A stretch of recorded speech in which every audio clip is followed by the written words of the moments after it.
देखिए, जिनको हमने बड़े अरमान से पूरे मान सम्मान समर्थन के साथ में सत्ता में बिठाया, आज वो हमारा ही जो है विनाश का कारण बनते चले जा रहे हैं। अबुआ दिशुम अबुआ राज का एक नारा बहुत ही सुंदर लगा था और यहाँ के लोगों को भी उनके ऊपर पूरा विश्वास हो चला था। क्यों नहीं होता? जिनके बुरे समय में जब ईडी ने उनको जेल में डाला था, उनका परिवार दुखी था, तो यही आदिवासी समाज जो है बार बार सड़क पे उतरा और सरूल में जब आचार संहिता लगा था तो हमारे युवाओं ने जो जेल का ताला टूटेगा, हेमंत सोरेन छूटेगा का जो प्लेकार्ड, जो नारे लगाए, उनको उनके ऊपर केस तक हुआ।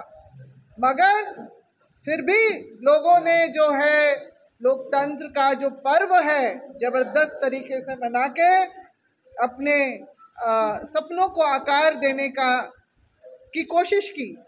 मगर सत्ता में बैठने के साथ और इस साल की शुरुआत के साथ ही हमने देखा कि हमारी सारी वो चीज़ें ध्वस्त होती चली जा रही हैं। जनवरी के महीने में हमने देखा कि रैंप सरना स्थल जो सिरमटोली में है उसके सामने में उतार दिया गया है। डीपीआर एक बार बना था कनेक्टिंग फ्लाईओवर का, कनेक्टिंग फ्लाईओवर के बारे में पेपर में भी छपा था और एक सामान्य ज्ञान के अंतर्गत जो है लोगों को यही समझ में आता है कि जो एक जगह से दूसरी जगह को कनेक्ट करे और जो शहर जिसका डेमोग्राफी आज हम देख रहे हैं और जो ट्रैफिक इतना बढ़ा हुआ है राजधानी का, तो जो ये योजना का सबने स्वागत किया। मगर हम क्या देखते हैं कि वही कनेक्टिंग फ्लाईओवर डिस्कनेक्ट कर दिया जाता है रैंप के माध्यम से, जिसका आज तक कोई औचित्य समझ में नहीं आता है। आज तक जो है मुंडा चौक, जो सिरमटोली चौक है, वहाँ पर जो जाम में लोग आए दिन, मतलब दिन में कितनी बार फंसते हैं। ये षड्यंत्र हमारे आदिवासी समाज के खिलाफ में जो रचा गया 1994 में आरएसएस के हेडक्वार्टर में, ये उसी का परिणाम है।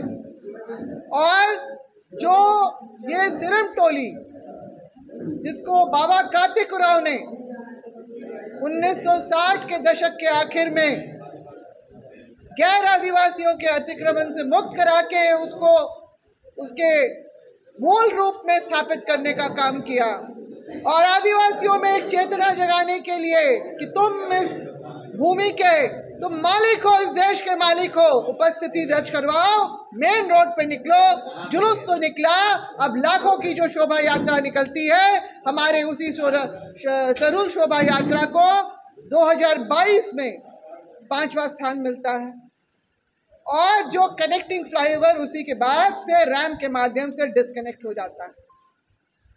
जब से इसकी जानकारी समाज को हुई, आदिवासी समाज को, वो बार बार सड़क पे उतरा है। पहले हमने ज्ञापन दिया मुख्यमंत्री को, उनसे हमने आग्रह किया कि कृपया करके आप आइए, स्थल निरीक्षण कीजिए और देखिए कि किस तरह से अतिक्रमण हुआ है 2024 में और क्या परेशानियां हो सकती है, आप सामने से ही समझ सकते हैं। मगर समय दीजिए, करेंगे करेंगे करके उन्होंने बहुत हमें दिलासा दिया, झूठा आश्वासन दिया और इसीलिए आदिवासी समाज जो है बार बार अपनी बातों के तरफ अपना ध्यान आकृष्ट करने के लिए चरणबद्ध तरीके से आंदोलन किया। मगर दूसरी ही दिशा में सब कुछ करने लगा। एक तरफ से लोग बोलते हैं कि मुख्यमंत्री करना चाहते हैं, दूसरी तरफ से